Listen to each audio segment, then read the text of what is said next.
кийгизбейт. Баш кийим кийгизсе, суусар тебетей кийгиз. Калпактан 10 эсе алат. Ушунчалык эле сыйлап келсе тебетей кийгиз. Бирок калпак эмес. Калпакты эки учурда гана кийгизет. Расметтеп. Эл алып. Бийликке келген кишиге жана чокуя калпак кийгизет. Атайын тартууга. Сен эми элдин башчысың. Экинчи мааниси, кыргыздын жигити бир жакка сырт кабылабы же кайсы бир жерде элдин өкүлү катары бир жакка аттанылса сапарга, ошондо калпак кийгизет.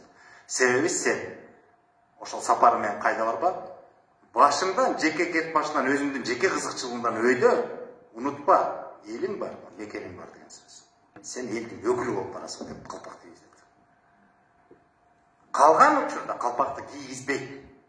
Күйөө бала келди калпак кийгизет, ал да туура эмес. Бирөөнүн туулган күнү калпак кийгизет, ал да туура эмес. Эки гана учурда элдин өкүлү катары бир жакка чыкканда же бийликке келгенде болду. Бийликке келгенде эмне үчүн кийгизет? Сен эл менен мекенге кызмат кыл деп кийгизет.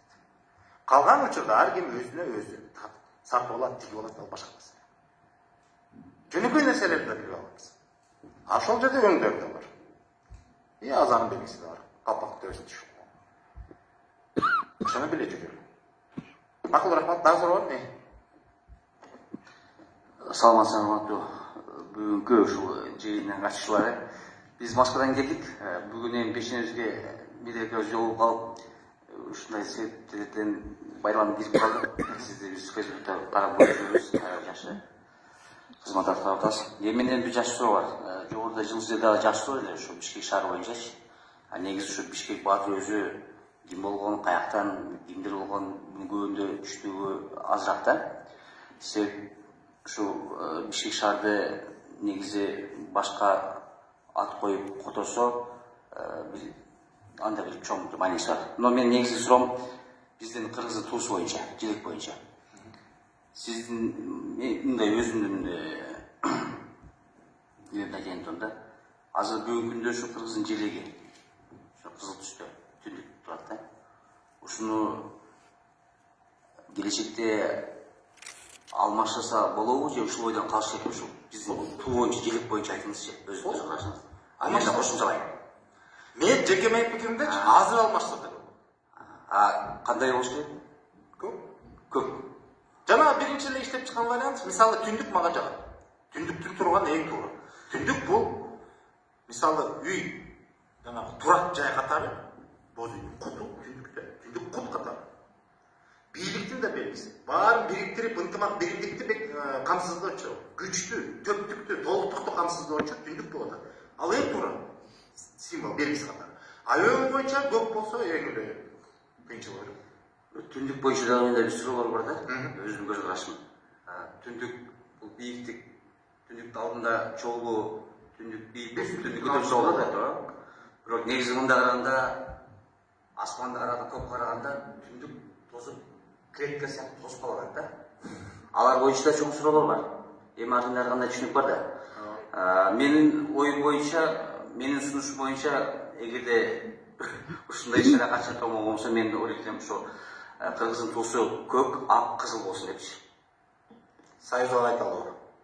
Ошондой сыяктуу эле. Себептигинде эми ар кандай түшүнүк бар да. Көк бул көк дегенде көк сабага, көктүккө, ак бул жолуң ак болсун, кызыл бул кызыл дарысын деген. Азыр сиз айтып кеттиңиз, кызыл дарысын.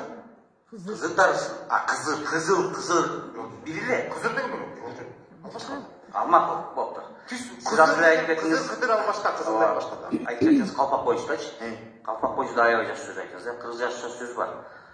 Ала тоо бул жердин тажысы, ак калпак бул элдин тажысы депчи.